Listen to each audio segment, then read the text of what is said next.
Ang mga ito ay kinuha na ni Sir kahapon dito sa pinuntahan niya ako dito sa aking lugar at kinuha niya itong kanyang kwintas na mutya ng linta at salsaga na alog at itong panlagay sa wallet. So yung panlagay sa wallet nilagay ko dyan sa plastic na yan, zip bag.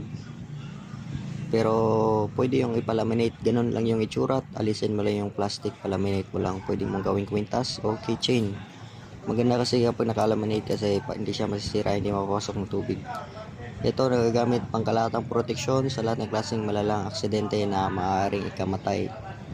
Itong mutya ng linta na ito, ako mismo ang kumuha nito at ako rin ang gumawa ng kwintas.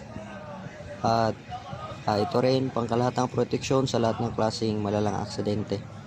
So pag sinabing pangkalahatang proteksyon ay kasama na yan